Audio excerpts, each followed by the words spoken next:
কালচারে পরিণত করা হয়েছিল, সিস্টেম ডেভেলপ করা হয়েছিল। সেই অপরাধের যিনি নিউক্লিয়াস, তার বিরুদ্ধে আনুষ্ঠানিক অভিযোগ ইনশাআল্লাহ আগামীকালকে আমরা দাখিল করতে যাচ্ছি। আরেকজন পুলিশ তার সহকর্মীকে গ্রেপ্তার করা তাদের জন্য কঠিন, অনেক ক্ষেত্রেই কঠিন বা তারা করতে চান না। গ্রেপ্তারের ক্ষেত্রে কিছুটা সমস্যা আমাদের কিন্তু এখনো রয়ে গেছে, কিছুটা না অনেকটাই আছে। যে একজন ব্যক্তিকে ক্ষমতায় রাখার জন্য এত কিছুর আয়োজন করা হয়েছিল, কালচারে পরিণত করা হয়েছিল, সিস্টেম ডেভেলপ করা হয়েছিল, সেই অপরাধের যিনি নিউক্লিয়াস, তার বিরুদ্ধে আনুষ্ঠানিক অভিযোগ ইনশাআল্লাহ আগামীকালকে আমরা দাখিল করতে যাচ্ছি। অভিযোগ দাখিলের পরে আপনারা জানেন যে আন্তর্জাতিক অপরাধ ট্রাইব্যুনালের আইন অনুযায়ী বিচারটা কন্টিনিউয়াসলি চলবে, কোনো অ্যাডজর্নমেন্ট ছাড়া প্রতিদিন চলবে। তা আমরা সেইভাবে বিচার প্রক্রিয়া এগিয়ে নিয়ে যাওয়ার ব্যাপারে দৃঢ় প্রতিজ্ঞ।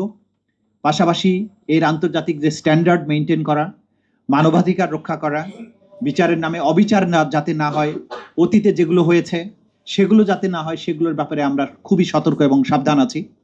যাতে করে বিচার হবে, অপরাধীর শাস্তি নিশ্চিত করা হবে, কিন্তু কোনো রকমের আইনের ব্যত্যয় যাতে না হয়, কোনো ধরনের অবিচার এবং অন্যায়ের প্রশ্ন যাতে না তোলা যায়, দুনিয়াব্যাপী কোথাও যেন এই সমালোচনা করা না যায় যে তারা বা আওয়ামী লীগ বা অতীতের সরকার যেভাবে মানুষকে বিচারের নামে তামাশা করে শাস্তি দিয়েছে, হত্যা করেছে বিচারিকভাবে, তাদের মতো বিচার এই সরকার করেনি বা এই বিপ্লবোত্তর পরিবেশে সেই বিচারটা হয়নি, সেটাও আমাদের নিশ্চিত করতে হচ্ছে।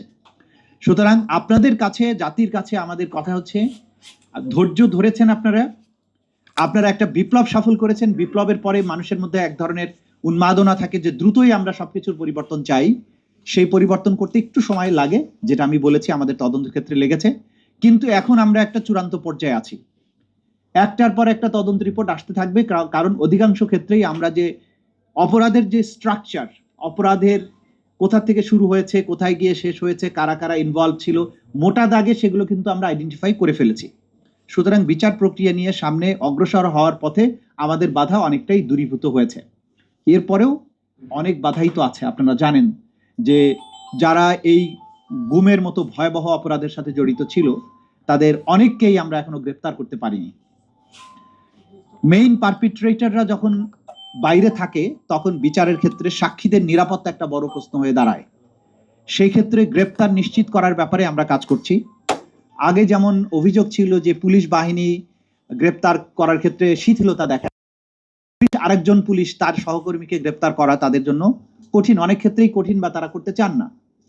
সেক্ষেত্রে আন্তর্জাতিক অপরাধ ট্রাইব্যুনালের তদন্ত সংস্থাকে গ্রেপ্তারের ক্ষমতা দেওয়া হয়েছে, বাট অ্যাগেইন আন্তর্জাতিক অপরাধ ট্রাইব্যুনালের যারা তদন্ত সংস্থা তারাও কিন্তু পুলিশ।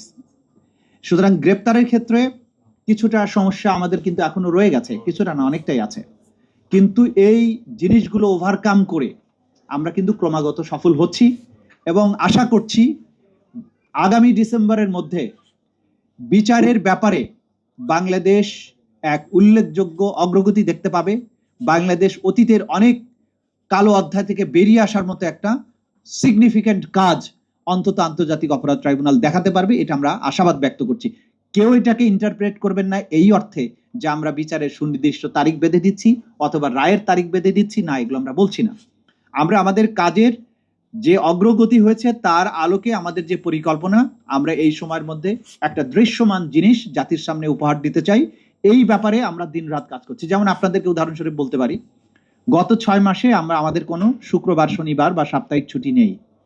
আমরা সকাল 8টায় রাত 12টা পর্যন্ত তদন্ত সংস্থা এবং প্রসিকিউশন টিমের প্রত্যেকে কাজ করি। অনেকে অসুস্থ হয়ে যাচ্ছেন, হসপিটালাইজড হচ্ছেন, ফিরে আসছেন আবারও, এবং অনেকে হজের জন্য তারা টাকা জমা দিয়েছিলেন, তারা প্রত্যেকে হজকে আমরা ক্যান্সেল করেছি, যে হজ পরে, আগে বিচার নিশ্চিত করতে হবে, জাতীয় দায়িত্বটা পালন করাটা আগে। সুতরাং আমাদের মধ্যে শৈথিল্য নেই। আমরা বাংলাদেশ শতাব্দীতেই একটা সুযোগ পাই, একটা জাতি বা রাষ্ট্র 5ই আগস্টের এক শতাব্দীতে এই জাতিকে সঠিক রাস্তায় তোলার জন্য এক অভূতপূর্ব সুযোগ পেয়েছে। এই সুযোগ কোনো অবস্থায় আমরা মিস করতে চাই না।